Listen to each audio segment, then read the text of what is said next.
부터는 이사야서 말씀을 우리가 묵상하게 됩니다. 오늘 이사야서 1장 1절에서 20절까지의 말씀입니다.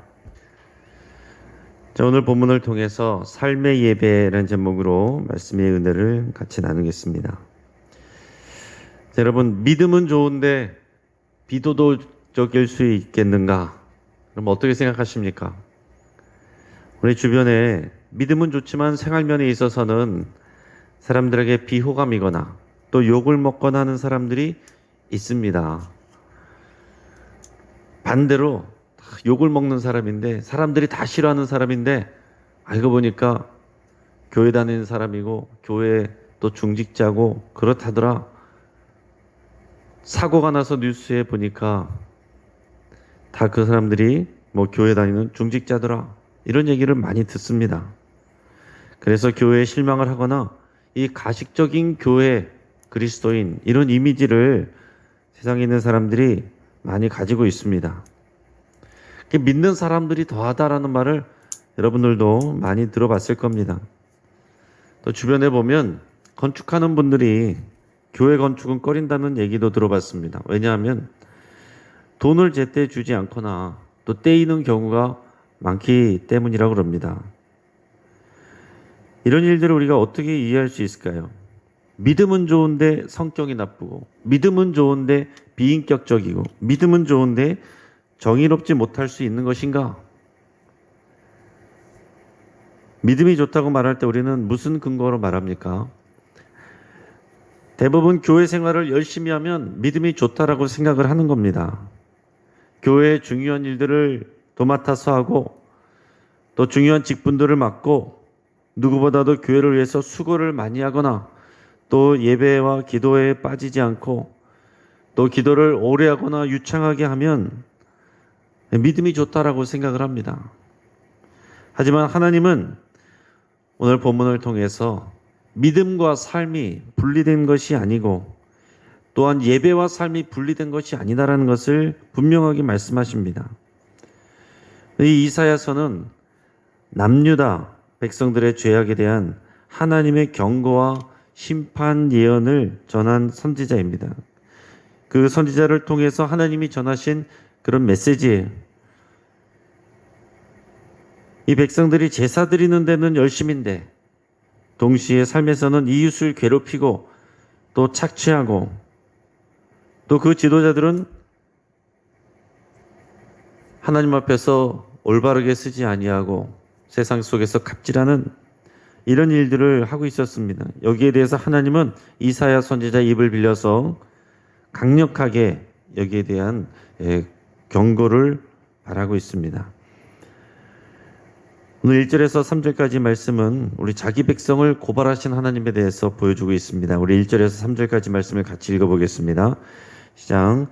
유다 왕 우시아와 요담과 아하스와 히스기야 시대에 아모스의 아들 이사야가 유다와 예루살렘에 관하여 본 계시라. 하늘이여 들으라, 땅이여 귀를 기울이라. 여호와께서 말씀하시기를 내가 자식을 양육하였거늘 그들이 나를 거역하였도다. 소는 그 임자를 알고 나귀는 그 주인의 구유를 알건만은 이스라엘은 알지 못하고 나의 백성은 깨닫지 못하는도다 하셨도다. 아멘. 자, 우리가 알아야 될 것은 이사야서는 이 유다의 남유다에 주시는 하나님의 말씀입니다. 그런데 중간에 보면 이스라엘이라고 표현합니다. 그러니까 남유다와 북이스라엘로 나눠서 얘기할 때는 이게 분열왕국에 대해서 따로 얘기를 하는 것이고 지금 남유다에 대해서 얘기를 하는 것이지만은 그 정통성은 남유다에 있기 때문에 그냥 이스라엘이라고 표현하기도 하는 것입니다. 여러분들께서 그 부분을 인지하시고 더 말씀을 들으시길 바랍니다. 자, 이사야서는 이 남유다의 네 왕들이 재위하던 이 기간 동안에 예언된 그런 내용입니다. 그래서 이사야 이 선지자는 주전 8세기 중반부터 7세기로 넘어가는 이때까지 대략 40년 동안 선지자로 활약을 했습니다. 자, 이사야서는 하나님이 자기 백성을 지금 고발하는 장면으로 시작하고 있어요. 우리가 읽은 장면은 하나님께서 자기 백성을 마치 법정에 고소하는 것처럼, 상식적으로 맞지 않죠. 하나님이 재판장이신데 하나님이 누구에게 고소를 하겠습니까? 그러나 마치 이제 재판에서 피고를 고소하듯이 이제 고소하는 장면으로 나오는데, 하나님은 이 고소할 때 그 당시에 이제 증인이 항상 2명 이상 있어야 됩니다. 여기서 2명의 증인을 세우는데 하나님은 하늘과 땅을 2 증인으로 세우십니다. 그래서 하나님께서 말씀하실 때 하늘이여 들으라, 땅이여 귀를 기울이라 이렇게 말씀하시는데, 여러분 이 땅에서 하나님의 백성들이 범죄한 일들을 하늘이 내려다보았고 땅이 다 목격했다라는 얘기입니다. 이 땅의 백성들 자신들은 하나님 앞에서 또 몰래 했다고 한 일들도 다 하나님은 보고 계시고 그것을 고발하고 계신 겁니다. 그러면서 하나님은 이스라엘을 2가지 이미지로 비유를 하시는데, 첫째는 이 배은망덕한 자식입니다. 하나님께서는 이스라엘 백성을, 이 유다를 자식처럼 양육하였는데, 그러나 이 패역한 아들처럼 자기 부모를 버리고 거역한 것처럼 이스라엘 백성들이 아버지와 같은 여호와 하나님 앞에 그렇게 거역하였다라는 것입니다. 하나님을 마음으로 사랑하지 않고 하나님의 말씀을 경청하지 않고 순종하지 아니하면 그것 자체가 하나님을 거역했다라는 표현입니다. 또 2번째 이미지는 가축의 이미지입니다. 소와 나귀에 대해서 얘기를 하고 있는데, 소도 자기 주인을 알고 나귀도 그 주인이 자기 말 구유에서 그 구유에서 자기에게 먹이신다는 것을 다 아는데 짐승이 미물인 것 같지만 때로는 보면은 사람과 정을 나누기도 하고 그런 애착 관계를 갖는 모습을 우리는 TV를 통해서도 이제 봅니다. 집에서 기르는 가축도 자기 주인을 알고 또 그 음성에 반응하고 이끄는 대로 순종하는데, 이 하나님이 선택한 이스라엘 백성은 자기의 주인을 모른다라는 겁니다. 주인인 여호와의 하나님을 알지 못하고 여호와 하나님이 뭘 원하는지 그것에 관심 갖지도 아니하고, 그리고 하나님이 원하시고 명령하신 그 길로 가지 않고 순종하지 아니한다라는 것을 말씀하고 있습니다. 그 이후에는 이제 하나님께서 이 이스라엘 백성들, 이 남유다 백성들의 그 상태를 말씀을 하시면서 계속 이어가고 계시는데, 이 이스라엘 백성들의 완악함을 지적하고 있습니다. 그러면서 이스라엘을 뭐라고 표현하시냐면은 범죄한 나라요, 허물 많은 백성이요, 행악의 종자, 그 행악의 씨앗, 행위가 부패한 자식과 같다 이렇게 표현합니다. 이 사람들이 왜 이렇게 하나님의 꾸지람을 듣습니까? 그들의 마음이 완악해졌기 때문이라고 하나님이 표현하시는 겁니다. 이제 완악하다라는 말이 뭐예요? 하나님의 말씀을 귀담아 듣지 않는 게 완악한 것입니다. 하나님의 말씀을 듣지만은 곧 잊어버리고 세상에서는 자기 마음대로 사는 것이 완악한 겁니다. 여러분, 성격이 완악하고 고집세고 이런 사람이 완악한 게 아니에요. 성격은 세지만 하나님의 말씀을 잘 귀담아 들으면 그 사람은 완악한 게 아닙니다. 근데 성격은 너무나도 부드럽고 나이스한데 하나님의 말씀이 들어가지 않고 그것을 거부하면 그 사람은 완악한 사람입니다. 하나님은 이 말씀은 귀로만 듣는 것이 아니라 우리의 머리로 듣고 마음으로 들어야 됩니다. 더 나아가서 손과 발로 들어야 되는 거예요. 그것은 그 말씀을 실천하는 것을 말하는 것입니다. 마태복음에서 예수님은 완악한 사람들의 마음을 뭐라고 표현했느냐면 그 마음이 길가와 같다라 그랬습니다. 이 말씀의 씨앗을 뿌렸지만은 들어가지를 않는 거예요. 그러니까 아무리 진리 말씀을 선포를 해도 하나님의 말씀이 귀로 들어가지 않고 마음으로 들어가지 아니하고 그 삶 속에서 나타나지 아니하면 그걸 보고 하나님이 완악하다 이렇게 표현하시는 겁니다.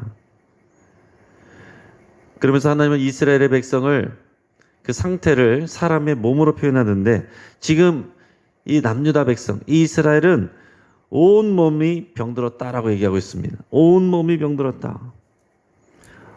머리와 마음과 머리부터 발끝까지 다 병들었다. 성한 데가 없다. 그리고 하나님께 맞아서 온 몸이 터져나간다. 이렇게 표현하고 있습니다. 그럼에도 불구하고 그들은 자기들의 죄와 완악함을 인정하지 않고 있습니다. 하나님은 이런 백성들을 이웃 나라들을 통해서 전쟁의 고통으로 이스라엘 백성들을 징계하십니다. 그래서 이 징계는 하나님께서 자기 백성을 망하게 하려고 하는 것이 아니라 그야말로 다시 고치고자 하는 것입니다. 새롭게 하려고 하시는 거예요. 실제로 오늘의 본문 말씀은 주전 701년에 이 아수르 제국에 의해서 예루살렘이 함락될 뻔한 그런 상황을 배경으로 하는 것으로 보여집니다.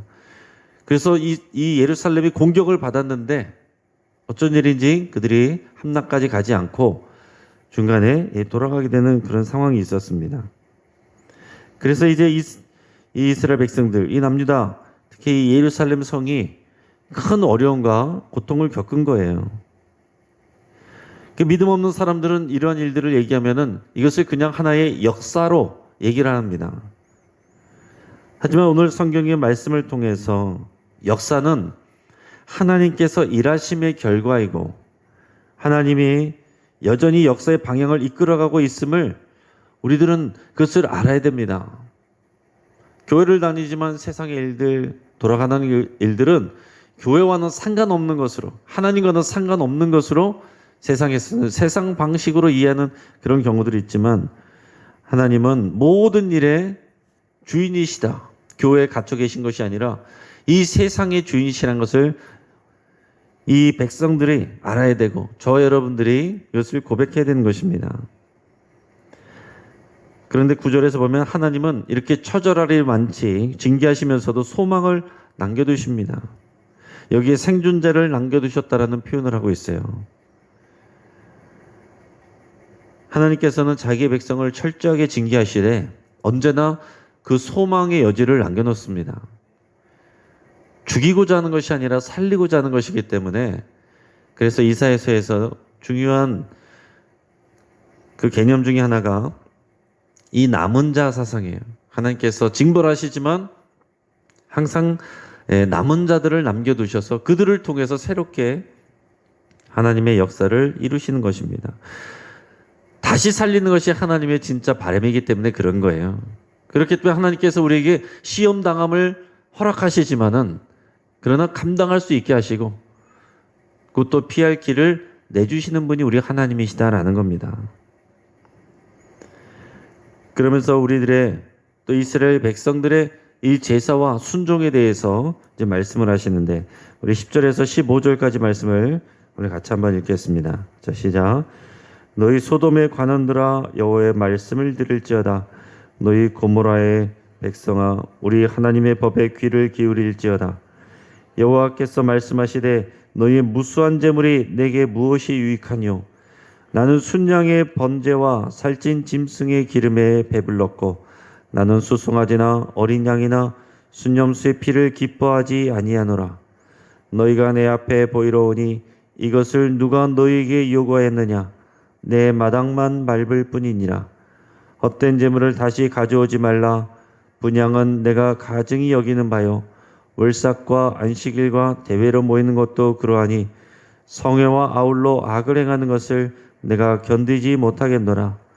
내 마음이 너희의 월삭과 정한 절기를 싫어하나니 그것이 내게 무거운 짐이라. 내가 지기에 곤비하였느니라. 너희가 손을 펼 때에 내가 내 눈을 너희에게서 가리고 너희가 많이 기도할지라도 내가 듣지 아니하리니 이는 너희의 손에 피가 가득함이라. 아멘. 자, 이스라엘 백성들은 하나님께 제사를 안 드린 게 아닙니다. 언제나처럼 열심히 드렸어요. 하나님께서는 지금 이스라엘 백성들이 하나님 앞에 제사를 드리지 않아서 예배를 드리지 않아서 화가 나신 게 아닙니다. 그들의 제사와 예배가 하나님이 기쁘게 받으실 만한 예배가 아니었기 때문에 그런 겁니다. 왜 그렇습니까? 이 사람들의 재물이 부족합니까? 정성이 부족합니까? 아니에요. 이스라엘 백성들은 하나님 앞에 제사를 열심히 드렸습니다. 그렇지만 율법에 명기된 이 제의적 행위들만이 아니라 하나님께서 원하시는 것은 이 삶에서 하나님의 말씀에 그 명령에 순종하는 삶의 예배를 원하시는 겁니다. 그 제의적인 예배, 그냥 성전에 와서 제물을 잡고 하나님께 제사하는 이 제사는 열심히 드리는데 삶에서 삶이 제사가 되지 않는 겁니다.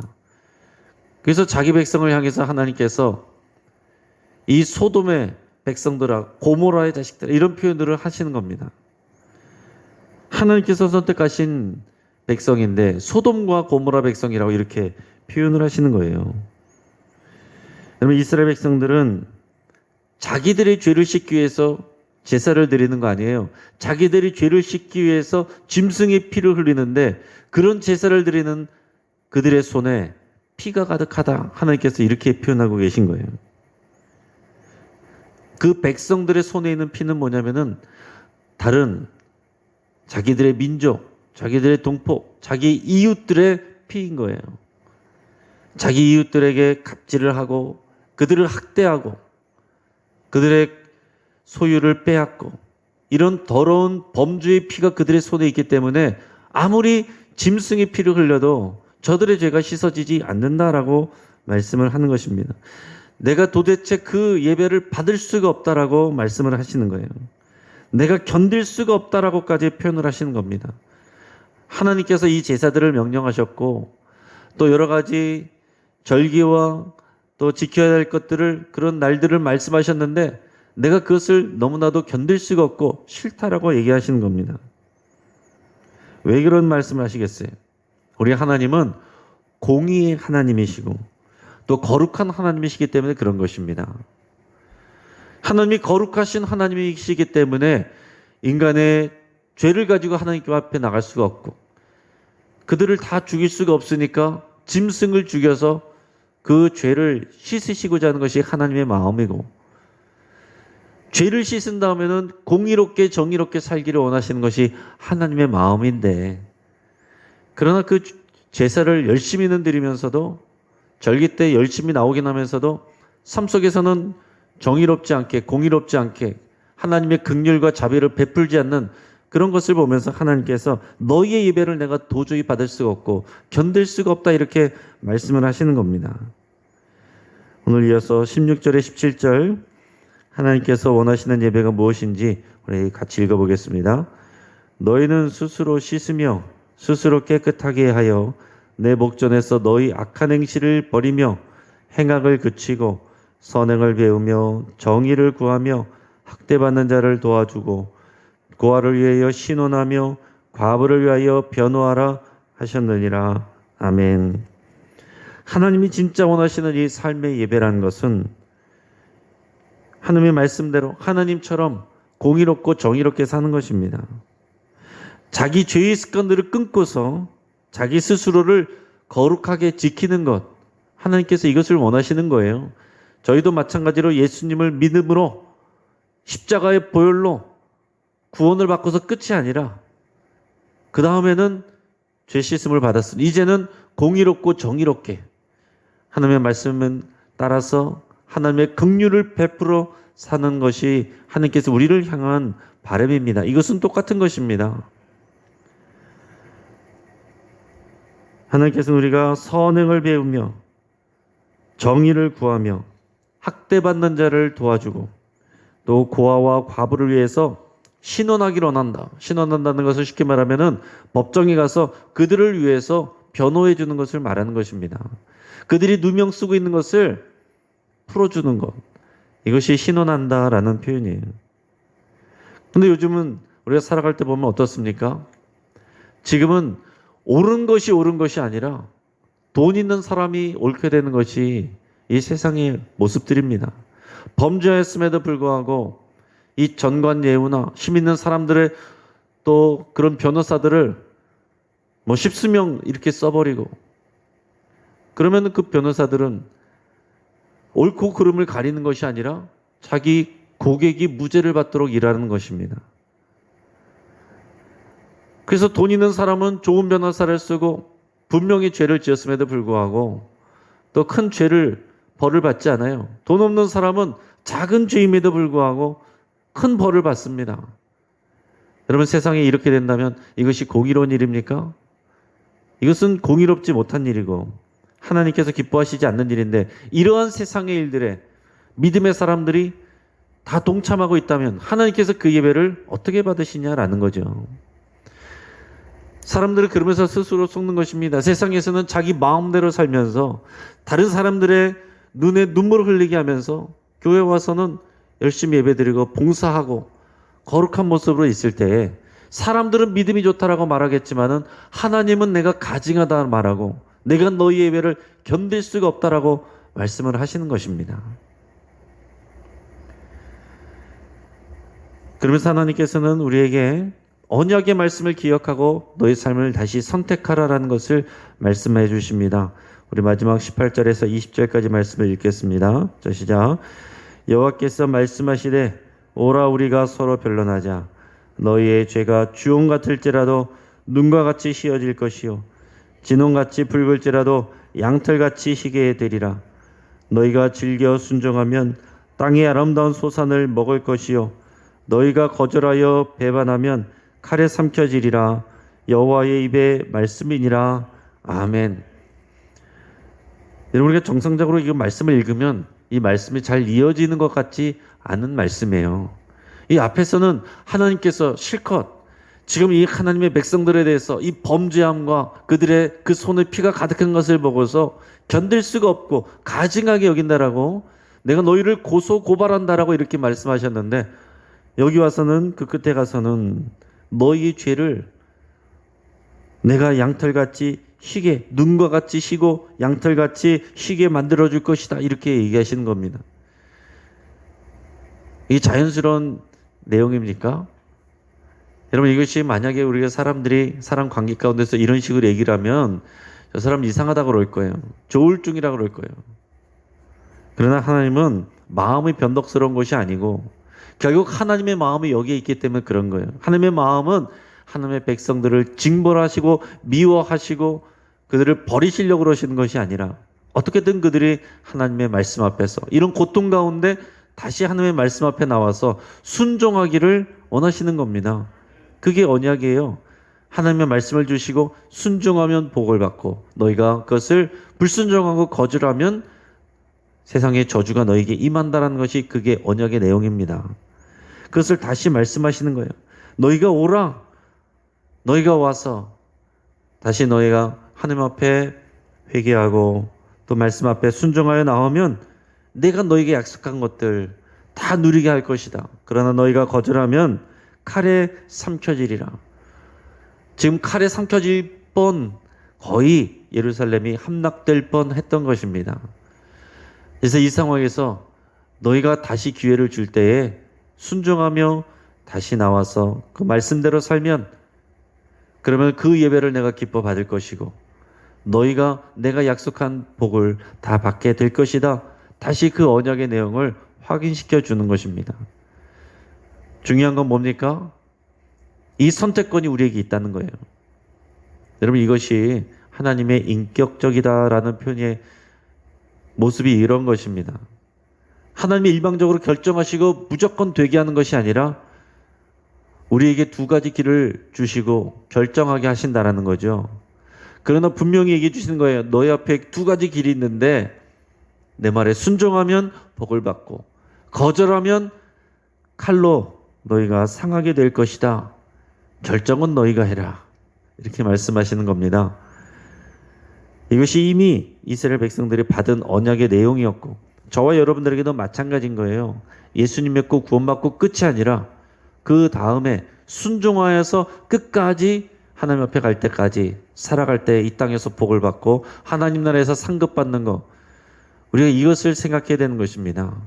그러나 우리 한국교회 가운데 예수님 믿고 구원 끝, 여기에 머물러 있는 경우가 너무나도 많기 때문에 우리의 구원은 행위가 아니라는 것을 강조하다 보니 그것을 오해해서 구원받고 이후에는 아무렇게나 마음대로 살아도 되는 것처럼 그리고 나와서 주일에 나와서 예배하고 봉사하고 헌금 내면 그러면은 다 되는 것처럼 믿음이 좋은 것처럼 스스로도 속고 사람들도 속이는, 그러나 하나님 앞에서는 하나님의 눈을 손으로 가릴 수 없다라고 얘기를 하시는 것입니다. 우리 손에 있는 그 피를 하나님은 보고 계시고 하늘이 증인이 되고 땅이 증인이 된다라고 말씀을 하시는 거예요. 오늘의 말씀을 이제 요약합니다. 믿음은 우리의 삶과 분리가 될 수가 없습니다. 또한 우리의 예배는 우리의 삶과 분리가 될 수가 없어요. 우리의 예배는 우리가 하나님의 말씀에 순종해서 죄를 버리고 선행을 행할 때, 그리고 공의롭고 정의롭게 행할 때, 연약한 자를 도와줄 때, 그것이 하나님이 받으실 만한 삶의 예배가 되는 것이고, 삶의 예배를 준비해서 왔을 때 드려지는 예배가 하나님이 받으실 만한 거룩한 예배, 그 예배가 된다라는 것입니다. 그렇기 때문에 진짜 예배는 교회에서 예배가 끝난 그 시간부터가 진짜 삶의 예배가 시작이 되는 겁니다. 많은 예배와 성경 지식보다 더 중요한 것은 주의 말씀에 순종해서 선을 행하고 연약한 이웃들을 돌보는 것입니다. 기도하겠습니다. 그리고 장례 안내가 있습니다. 우리 고 전규현 집사님 94세 일기로 어제 오후에 하나님의 부르심을 받았습니다. 정원호 집사님의 친모 되시고 우리 변영숙 집사님의 시모 되시는데 어제 위로 예배를 드렸고요. 오늘 입관 예배에 있습니다. 교회에서 오후 3시 15분에 출발합니다. 또 내일 토요일에 발인 예배가 있습니다. 발인 예배는 10시에 진행이 되고 교회에서는 9시 15분에 출발합니다. 여러분께서 기억해 주시고 모든 장례가 은혜롭게 진행될 수 있도록 위에서 기도해 주시기 바랍니다. 우리 송정역 근처에 있는 공항시장 근처에 있는 그 중앙장례식장입니다. 여러분께서 이 가정을 위해서 기도해 주시고 모든 장례 절차를 통해서 하나님의 은혜가 풍성하게 부어지기로 해서 기도해 주시기 바랍니다. 오늘 말씀을 붙잡고 해서 기도할 때 우리가 하나님이 기다리시는 참된 예배자가 되기로 여러분 결단할 수 있기를 바랍니다. 우리의 삶이 곧 믿음이요 예배인 것을 기억을 하시고 오늘 이제 이 기도회 끝나고 여러분 집에 가셔서 여러분들의 삶의 자리에서 선을 행하고 연약한 자를 돕고 긍휼을 베푸는 주의 말씀에 순종하겠다라고 여러분 그렇게 결단하며 기도하실 수 있기를 바랍니다. 그래서 오늘 한 가지라도 또 생각나는 일과 그런 사람이 있다면 그들을 위한 일을 실천할 수 있기를 바랍니다. 오늘 뉴스를 통해서 서울시장의 그 죽음에 대해서 뉴스를 보았습니다.